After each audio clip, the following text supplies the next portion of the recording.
నియోజకవర్గ ప్రజలకు యావత్ తెలంగాణ ప్రజలకు కూడా నూతనంగా 1000 బస్సులు రాబోతా ఉన్నాయి. అన్ని డిపోలకు వస్తాయి. మహాలక్ష్మి పథకం వచ్చిన తర్వాత మహిళలు బస్ ప్రయాణాన్ని ఎక్కువగా వాడడం వల్ల ఆక్యుపెన్సీ రేటు పెరిగి నూతన బస్సులు అవసరం అవుతా ఉన్నాయి. తప్పకుండా గౌరవ ముఖ్యమంత్రి గారు రేవంత్ రెడ్డి గారు నూతన బస్సులను తీసుకొని అనేటువంటి సూచన చేయడము బస్సులు రావడం జరుగుతోంది. మేమందరూ ఒకటే ఈరోజు కొద్దిగా మహిళలు వచ్చినప్పుడు గౌరవించాలి. అదేవిధంగా పురుషులకు కూడా ఇబ్బంది పడుతున్నటువంటి పరిస్థితుల్లో స్కూల్ టైమింగ్స్ వాటి అన్నిటిని చూసుకొని ప్రయాణికులే కొంచెం సమన్వయం చేసుకునేటువంటి అవసరం ఉంటుంది. బస్సులు ఏర్పాటు చేస్తాం, ఇన్ఫ్రాస్ట్రక్చర్ క్రియేట్ చేస్తాం, బస్ స్టేషన్లంతా కూడా సర్వీస్ ఉంచే ప్రయత్నం చేస్తాం.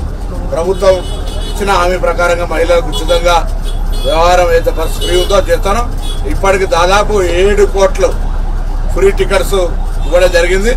అవన్నీ కూడా ఇంకా భవిష్యత్తులో ఎటువంటి ఇబ్బందులు లేకుండా పారదర్శకంగా మహిళల సౌకర్యంగా ఉండే విధంగా ఈ కార్యక్రమం తీసుకోబోతున్నమాట సందర్భంగా మనం చేస్తా ఉన్నాం.